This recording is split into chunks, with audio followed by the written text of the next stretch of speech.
삶에 있어서 굉장히 잘못된 태도죠. 내가 10번 읽어서 하나님과 더불어 함께하고 동행한다면 얼마나 좋은 일이겠어. 그런데 그것이 남과 비교가 되고, 아니 남을 비교하고자 하고 남을 정죄하는 것이라면은 이것은 결코 하나님 기뻐하시는 성도의 삶이 아닌 것이죠. 싸움이 아닌 것이죠. 그러니까 우리가 하나님 앞에서 아름다운 삶을 살아야 되는 건 맞아요. 4장, 5장, 6장을 보면 그 삶을 말하고, 성도는 하나님의 일을 부지런히 해야 되고 그 일을 하는 가운데 기쁨이 있고 은혜가 있고 그 사명을 감당해야 돼. 근데 그 사명을 감당하는 것이 남을 정죄하고 남을 비난하는 일에 사용되어지면은 그거야말로 사탄이 우리를 가장 잘 이용하고 사용하는 방법인 것을 알 수가 있어요. 그러니까 우리가 영적 싸움이라고 했을 때, 영적 싸움은 내가 씩씩대면서 싸우는 것이 아니라 하나님 앞에, 그래서 이 말을 조금 오해하기 쉽기 때문에 제가 다른 말로 설명하면은, 하나님의 전신갑주를 입어라 하는 것은 사실은 한마디로 말하면은 하나님 앞에서 뭐 하는 자가 되라? 순종하는 자가 되라는 뜻이에요. 사실은 이제 여러 가지 순종의 모양이 나오죠. 그렇지만 근본적인 의미는 내가 하나님 앞에 전신갑주를 입고 나아간다는 뜻은 내가 어떤 칼 들고 싸우는 것이 아니라 하나님 앞에서 순종하는 삶인데, 이건 또 다른 말로 하면은 순종은 뭐냐면은 뭐 여러 가지 해석할 수 있어요. 하나님 앞에 뭐 하는 거예요? 항복하는 것을 말하는 것이에요. 그러니까 여러분들, 우리는 인간의 삶과 인간의 모습들이 있잖아요. 이런 것들을 다 어떻게 하나님 앞에서는 항복해야 되고 하나님 뜻에는 순종해야 되는 것이에요.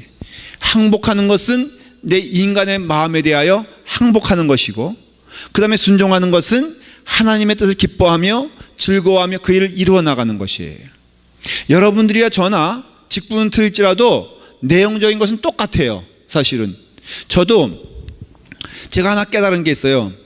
한 30대 굳이 따지자면은 하나님의 부름을 받아서 목사의 길을 가고자 했을 때, 제가 그때 좀 마음 가운데 괴롭혔던 것들이 한 50대가 되면은 다 해결될 줄 알았어요. 사실은 좀 어느 정도 완성될 줄 알았어요. 그 가운데 뭐냐면, 그것이 뭐냐면은 그 인간적인 마음 가운데 있잖아요. 다 이게 누가, 저의 단점이 뭐냐면요, 내가 남들보다 더 앞서가겠다는 생각은 별로 없어. 그런데 나는 이게 괜찮은데 누가 나보다 앞서가면 화가 나. 참 이상하죠?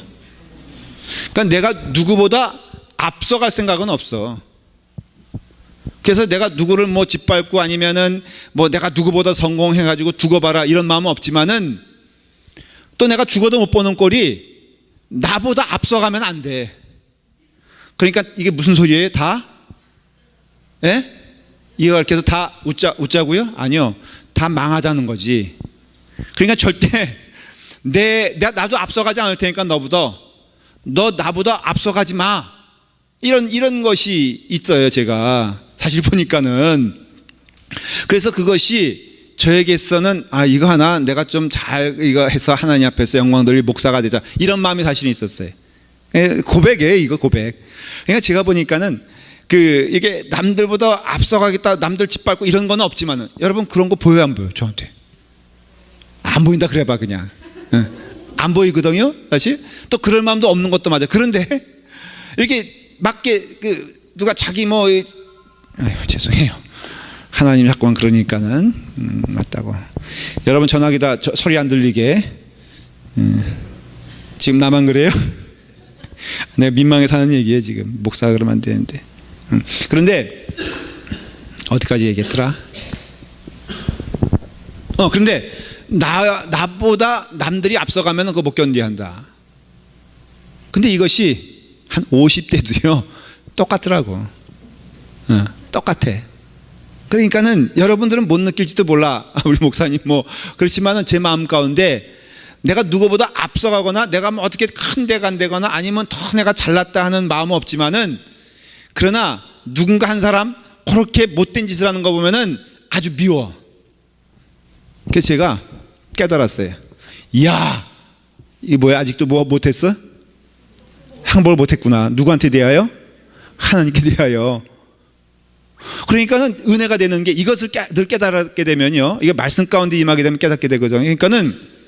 그러니까 금방 깨닫게 되는 게 그래서 앞에 그 나간 사람이 미워져 안 미워져? 네? 이거 깨달았는데 미워져 안 미워져? 안 미워져요. 왜? 깨닫게 되니까. 그러니까 하나님 앞에서 내가 순종하지 못하는 것을 회개하게 되고 올바른 것을 봐요. 그러니까 여러분들 이건 뭘 말하냐면요. 여러분들 방심하면 안 돼요. 영적 싸움이거든요, 지금. 그러니까 저도 이것을 제가 이제 깨달았어요. 60대도 이게 있을까 없을까? 예? 있다. 원로 목사님들 하는 고백이에요. 원로 목사님들이 총회하면 회장 되겠다고 이제 하잖아요. 적어도 은퇴하시고 모든 것을 놓으신 분들이라면은 자유롭게도 자유롭지 않겠어요. 제일 치열한 회장 선거가 어떤 회장인지 아세요?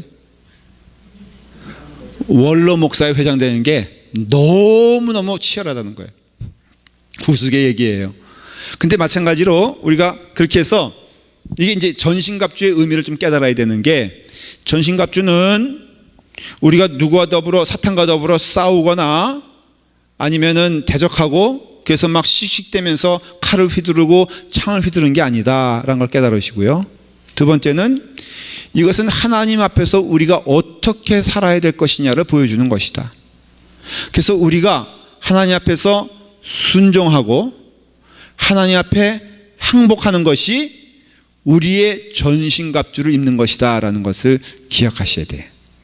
그러니까 이러한 것을 전제로 우리가 보면요, 그 허리띠를 매으라고 했죠. 허리띠를. 그 허리띠가 여러분 그 중요합니까 안 중요합니까? 여자분들 허리띠 매 안 매요?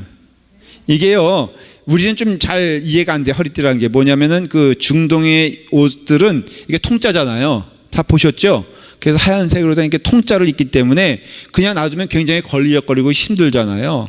그래서 누구나 다 허리띠를 매야 되는 것을 알 수가 있어요. 그래서 성경에 보면요, 허리띠를 띠란 말이 많아요. 예를 들어서 누가복음 12장 35절에 보면은 허리에 띠를 띠고 등불을 켜고 서 있으라 되어 있고요. 베드로전서 1장 13절에 보면은 너의 마음의 허리를 동이고 근신하여 예수 그리스도 나타나실 때 너에게 가져올 은혜를 온전히 바랄지니라 그랬어요. 그러니까는 우리가 이렇게 허리띠를 띠는 게 굉장히 중요하다는 것을 볼 수가 있어요. 영적 싸움의 첫 번째예요. 근데 그 허리띠가 대체 무엇이냐? 다시 한번 읽어볼까요? 자, 14절 시작.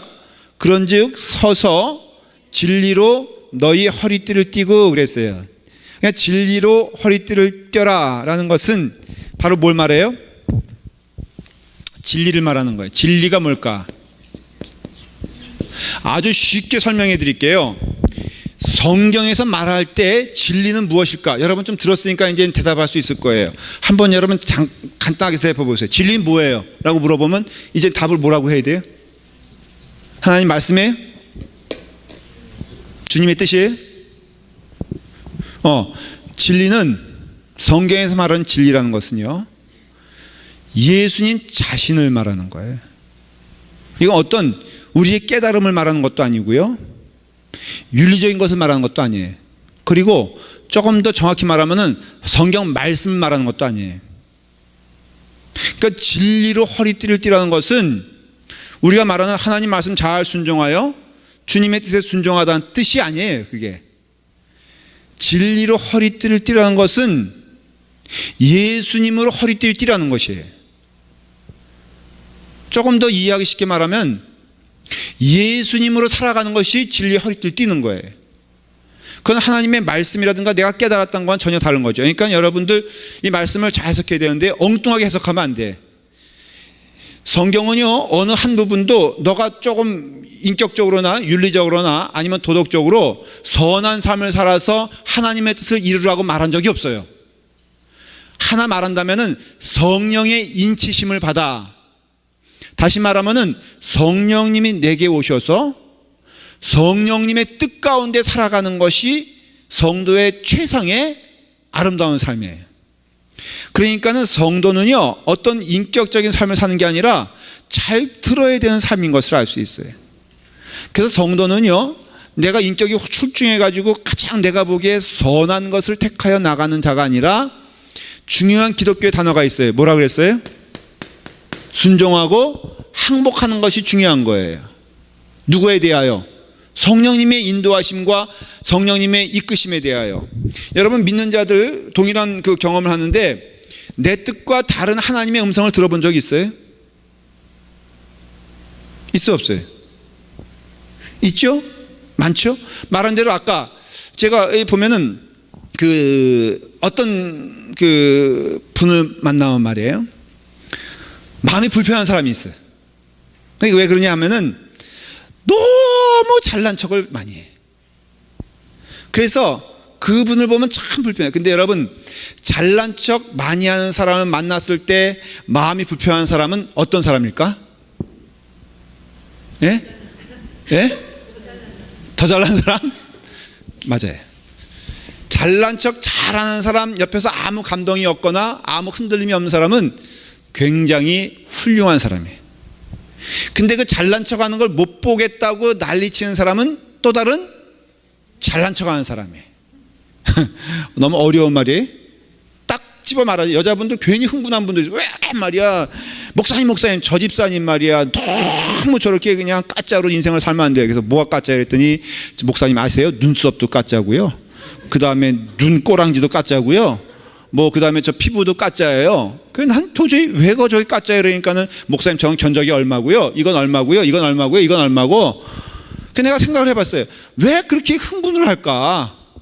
아니, 그 사람이 설사 가짜 인생을 사는데 왜 내가 내 마음이 유동쳐야 되는 것일까? 가만히 보니까, 그 눈으로 보니까 그분도 가짜예요.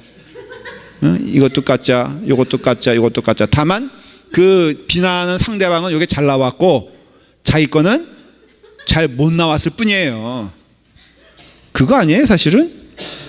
근데요, 저도 그런 마음이 들 때가 있단 말이죠.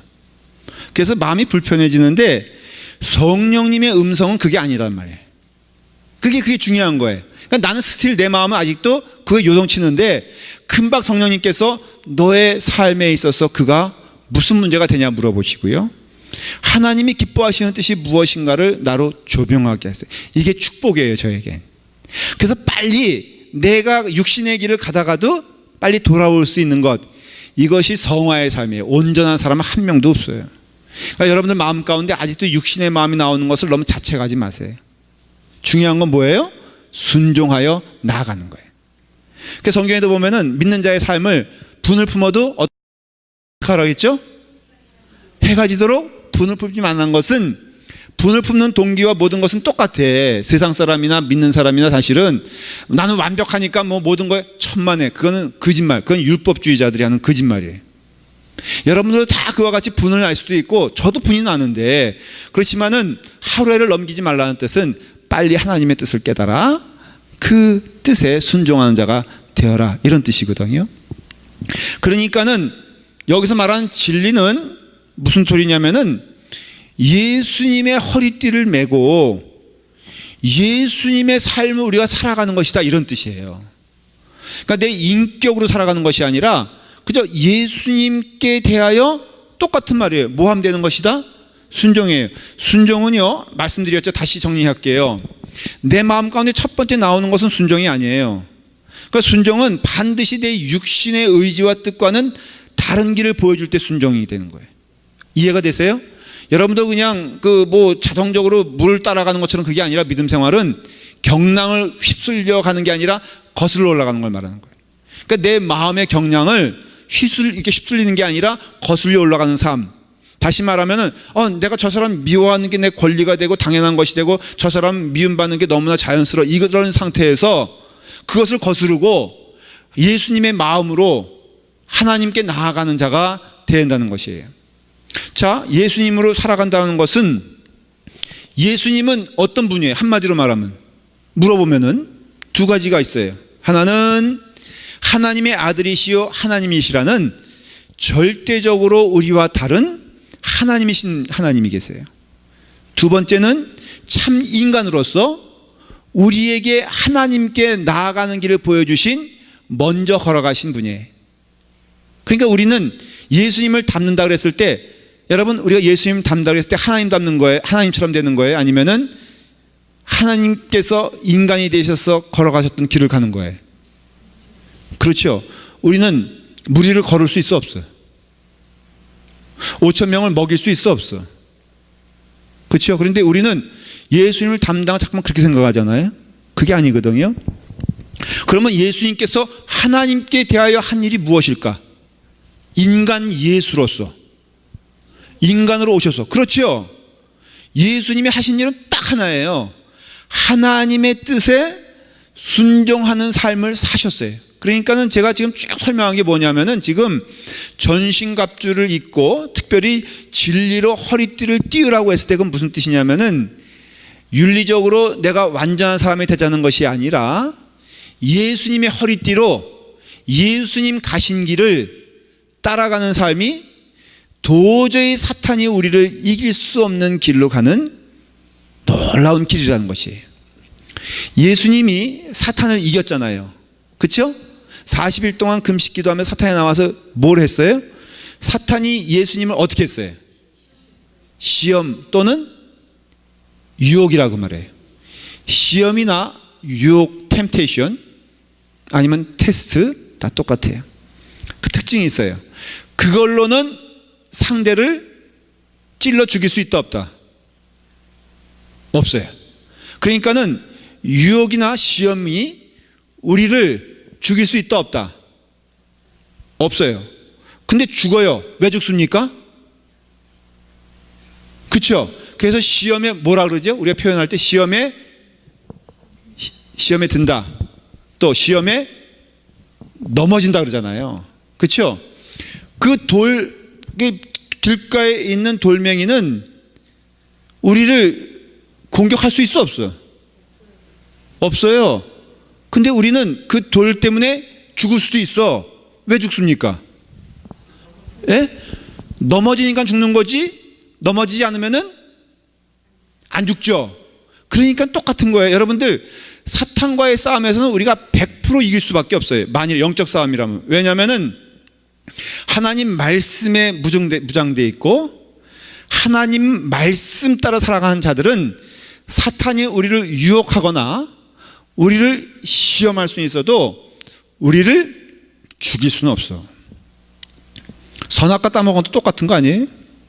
사탄이 만일에 선악과를 딱 자기가 따가지고 아담과 이브의 손을 묶어놓고 입을 벌리게 해가지고 쑤셔 넣었다면은 물어볼게요. 그래서 선악과 먹는 거나 자기 손으로 먹는 거나 먹는 건 똑같아. 그렇죠? 여러분 사약 먹는 거 봤잖아요. 그냥 이렇게 막 이게 줄이 들고 이렇게 해가지고선 꾹 집어넣으면은, 그러면 아담과 이브가 손이 묶인 상태에서 사탄이 입 벌려가지고 집어넣었다 그러면은 하나님은 아담과 이브를 벌하면 돼, 안 돼? 안 돼요. 왜 안 돼? 스스로 한 게 아니잖아. 사탄이 억지로 한 거니까는 아담과 이브를 벌을 줄 수가 없어요. 근데 여러분, 아담과 이브는 벌을 받았잖아요. 우리도 왜 구원의 책임이 우리한테 있냐면은, 왜 지옥이 존재하냐면은, 그 켈빈이 말한 그러니까는 하나님의 절대적인 예정과 섭리로 죽을 자는 죽고 살 자는 산다, 그게 아니에요. 그러면은 지옥이 있으면 안 돼. 말이 되질 않아. 그렇지 않아요? 하나님께서 미리 정해주신 운명 가운데 자기의 운명대로 했을 뿐인데 거기에 어떻게 벌이 있냐 이거예요. 그러니까 벌이 있다는 것은 뭐냐면은 내가 스스로 선택했다는 거예요. 그래서 순종이 있는 거죠. 그러니까 여러분들이 순종이란 말을 할 때에는 반드시 이 싸움 이길 수 있다 기억하시고, 두 번째는 사탄이라는 것은 우리를 유혹하거나 시험하는 존재지 우리를 죽이는 존재는 아니다라는 거예요. 그래서 그런지 정신 똑바로 차리고 믿음 생활 열심히 하신 분들 가운데 실패한 분 한 명도 없어. 정신 못 차리고 하기 때문에 실패하는 거지, 여러분들이 믿음 안에서 온전히 하나님 말씀 가운데 순종하며 나간다면은, 그래서 누구를 책망하거나 누구를 탓할 필요가 있다 없다? 없다라는 거예요. 믿음의 길에 있어서는 목사님 저 사람 때문에 내 믿음이 흔들렸어요, 이거는요 순 거짓말이야. 그러니까 우리가 보십시오. 예수님께서 이런 말씀하셨어요. 잘하는 말씀이니까 제가 짧게 읽고 해석해 드릴게요. 그러므로 예수께서 요한복음 8장 31절이에요. 자기를 믿는 유대인들에게 이르되 너희가 내 말에 거하면 내가 내 참자제가 되고 진리를 알지니 진리가 너희를 자유롭게 하리라 그랬어요. 이 진리는 말씀하신 대로 인격을 말한다 그랬어요? 도덕을 말한다 그랬어요? 아니라 그랬죠. 누구가? 예수님이 우리를 자유롭게 만들어 주신다는 것이에요. 요한복음 17장 17절에도 저희를 진리로 거룩하게 하옵소서 그랬어요. 자, 물어볼게요. 진리로 뭐 한다고요?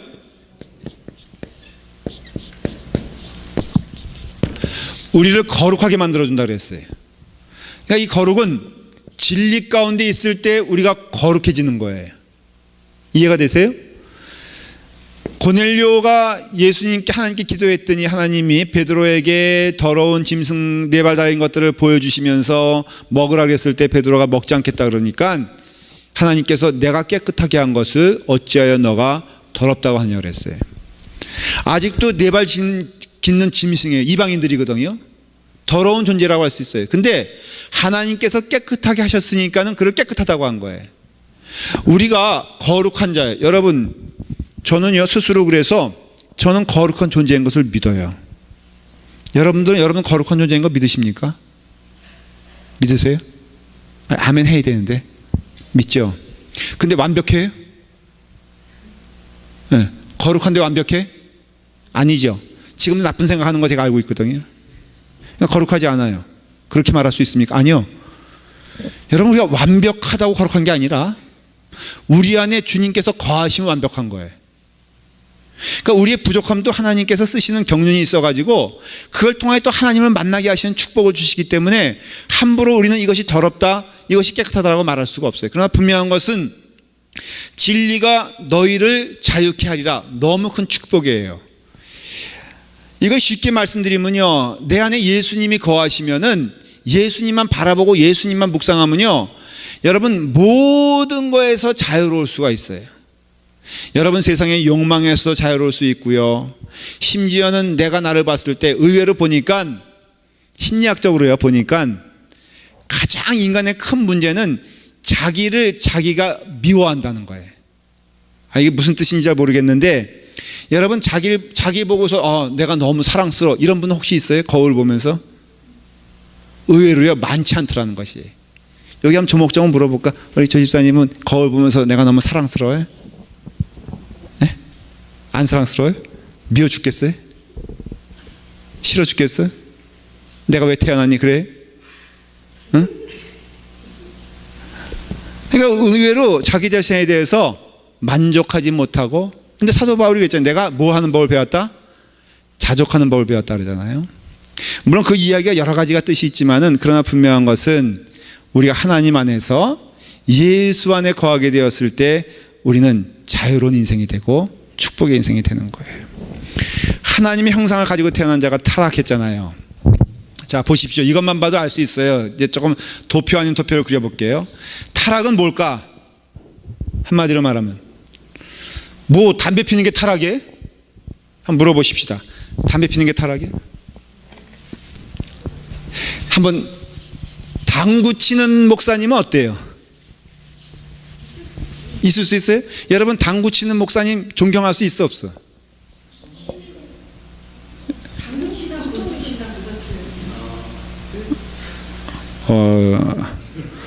제가 뚜리 쿠션 하여간 뭐 잘한다고 하십시다. 뭐 그다음에 희끼를 잘 매기고 그다음에 뭐 그러면은 어때요 여러분들? 멋있어요? 어때? 한번 칠만해? 얼마 치세요? 50이요? 타락이 그런 걸까요? 아니요. 타락은 자꾸 우리가 오해하는 게 있어요. 타락이건 순종이건 아니면은 뭐 죄인이건 이런 것들은요, 하나님 앞에 서 있는 자로서의 용어예요. 이해가 되세요? 타락이라는 것이 내가 조금 나쁜 짓 하고 그 다음에 뭐 이런 것이 아니에요. 타락은요, 성경에서 말하는 타락은 너무나 분명해요. 뭐예요? 이거예요, 이거. 하나님께 순종하기 싫은 것이 타락이에요. 그러니까 하나님 말 듣고 살아가는 것이 싫은 거예요. 에덴 동산에서 다 누리고 살았는데 오직 하나님께서 뭐를 만들어 주셨죠? 선악과. 그 선악과가 왜 한번 어떤 사람 그래요. 왜 하나님은 에덴 동산에 선악과를 만들어 가지고 왜 하나님 고생스럽게 아들까지 보내시면서 찢어지는 가슴을 부여잡고 살아가는 인생에 대해서 나가고 물어보는 사람이 있어요. 진짜로 논리적으로 맞아 틀려요. 딱 아주 여러분들 그 질문이 딱 되죠. 아니 굳이 왜 사탄을 왜 만들었으며, 그래서 하나님 그냥 보면은 예레미야서 보면은 눈물로 우리를 기다리시고 막 동구 바깥에 나가서 그냥 버선발로 돌아온 탕자 기다리시는 예수 하나님을 보잖아요. 하나님 웃기신다. 전능하다면 왜 그럴까? 실제로 그래서 자유주의 신학이라는 게, 이거 좀 긴 얘기가 될까 짧게 설명하면요, 하나님이 무능하신 것은 인정한다. 아직도 하나님도 발전돼야 될 요소가 있기 때문이다. 그렇게 가르쳐요. 왜냐하면 그래야지 이성적으로 어때요? 1940년이 넘어가면서요, 2차 대전이 있으면서 하나님의 전능성에서 의심하기 시작해. 그래서 나온 신학들이요, 신학이지만 하나님 아는 학문이지만은 주로 나온 게 뭐냐 하면은 하나님께서는 온전한 분이 아니다라고 이해를 했어요. 그렇게 이해하다 보니까 납득이 돼, 안 돼? 납득이 되잖아요. 이성적으로 보면은 하나님이 온전하지 않으니까 죄가 있는 것이고 불합리가 있는 것이고 악한 사람이 있는 것이다. 그러면 이성적으로는 딱 이해가 되잖아요. 그렇게 이해를 했어요. 그거 아니에요. 선악과를 왜 만들어 주셨느냐? 인간은 선악과 외에는요 모든 것을 다 할 수 있다고 하나님께서 인정해 주셨어요. 그러니까 우리가 애들 키워보면 알겠지만은 그렇게 모든 것을 다 할 수 있다라고 인정을 하면은 지가 누군 줄 알아? 예? 여러분 가만히 보십시오. 할머니가 손자 손녀를 키울 때, 대할 때 실수하는 게 있어요. 모든 것을 다 오냐오냐 해. 우리 이성권 선생님 치우시잖아요, 그렇죠? 그러면은 가만히 보십시오. 애들에게 모든 것을 오냐오냐 하면요, 제 교육학 전공했거든요. 교육학적으로 어떤 문제가 생기냐면은 애는 할머니는 자기의 말을 무조건 들어야 될 존재로 각인이 된다는 거예요. 그러니까 할머니가 아니라 뭘 이해하냐면은 내 말을 꼭 들어야 될 몸종으로 이해한다는 것이에요. 그래서 할머니가 내 마음에 들지 않으면 어떻게 해요? 땡깡이 뭐예요? 땡깡이 발로 차는 거 아니에요? 여러분 그 아이를 그냥 내버려 두고 오냐오냐 하고선 그렇게 땡깡을 부리고 발로 차고 해서 어른이 했다고 하십시다. 그런 인간이 어떻게 하는 줄 알아요? 할머니 돈 내놓으셔. 안 주면은 두들겨 팬단 말이에요. 왜? 자기가 할머니보다 위에 있는 자라고 생각하기 때문에 그런 거예요. 그러니까 에덴 동산에 선악과가 없으면은 어떤 문제가 생기냐면은 뭐 무서울 게 없는 거라. 내가 하나님의 능력인데, 왜? 하나님 이미지 오브 갓, 하나님의 형상을 가지고 태어났다는 것은 뭘 말하냐면 내가 하나님 같이 될 수 있다는 거예요. 이것도 할 얘기가 많아요. 여러분 우리가 왜 능력이 있다, 동물과 우리가 틀린 거 딱 분석해 보면요, 동물은 배고프면 먹어요. 인간도 배고프면 먹죠. 그렇죠? 동물은 뭘 죽일 때 그 대상에 관계없이 죽이려고 해, 안 해? 하죠.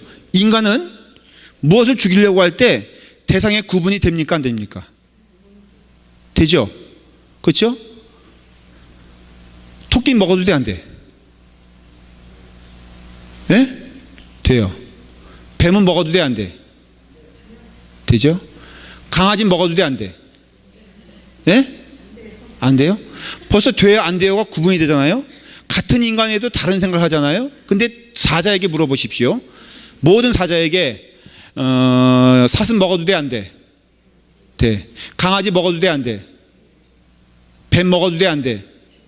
모든 사자는 동일하게 다 먹는 거에 대해서 동의합니다. 그게 믿지 않아야지 의심되면요, 한번 동물원 가서 들어가서 한번 사자한테 물어보세요. 근데 인간은 이상하게 동일한 것을 놓고도 다른 이야기가 나오는 것은 무엇이냐? 생각이 있다는 것이, 이성이 있다는 것이, 판단 기준이 다른 것. 이게 뭘 말하냐면은 하나님의 형상은 사실 우리의 영혼이고 우리의 마음이고 생각이라는 것이. 그거는 뭐 길게 얘기할 수가 없고, 그래서 우리가 선악과를 놓고선 우리가 따져보는 게 뭐냐면 바로 이거랍니다. 이거. 그러니까 오늘 말씀의 결론은 진리이신 예수 그리스도께서 하나님께 순종한 것처럼 우리의 믿음 생활도 예수님 같이 순종하는 삶을 살게 되었을 때 사탄이 우리를 아무리 유혹하고 시험하고 공격을 해도, 그러니까 사탄과의 싸움은 사탄과 막 치고받고 싸우는 싸움이에요. 그는 싸움을 걸라 이거예요. 도전해 오라 이거예요. 그렇지만 우리는 그것을 상대하면 안 돼. 뭘로 나가야 돼요? 하나님께 순종하는 자로 나가는 게 영적 싸움의 원리라는 것이에요. 우리로 굳이 표현하자면은 실질적으로 어떤 교인이라든가 어떤 것들이 내 마음에 막 거슬려, 막 마음 가운데 그것이 부담이 돼. 그때 흔히 하는 게 뭐예요? 같이 달라붙어 싸우잖아요. 그거 하지 말라는 거예요. 영적 싸움은 그 사람이 아무리 어떤 하나님 보시기에 아름답지 않은 일을 할지라도 우리의 싸움은 그와 싸우는 것이 아니라 내가 더욱더 하나님 앞에 나아가, 그렇지, 그 사람 불순종할 때 나는 뭐 하면 돼? 순종하면 되는 것이고, 그가 악한 향기를 내뿜을 때 내 안에서 거룩한 향기가 나오면 되는 것이고, 그가 하나님과 딴 길을 갈 때 나는 하나님의 길을 가면 되는 것이 은혜의 길이라는 것을 기억하시고, 영적 싸움의 실체를 잘 파악해 보시고 승리한 여러분 되기를 간절히 바랍니다. 우리 기도하겠습니다. 우리의 영적인 기도 제목은 물론 우리가 영적 싸움에서 잘 승리할 수 있도록 우리가 기도해 주시길 바라고요. 그 다음에 또 오늘날 우리에게 주신 하나님의 축복이 뭐냐면은 새로운 분들이 막 많이 와요. 이분들을 우리가 감당할 만한 사실은 능력이 조금 부족해. 모든 교인들이 하나님 앞에서 친절한 교인 되게 해달라고 기도하십시오. 우리 교인들이 얼굴 표정이 진짜 기도해 주세요. 이렇게 밝게 해달라고 기도하십시오. 그 다음에 모르는 영혼 앞에 두면은 먼저 자진해서 인사할 수 있는 교회 되게 해달라고 기도하십시오. 우리 다 같이 함께 우리 기도하도록 하겠습니다. 기도하겠습니다. 아버지 하나님 감사합니다.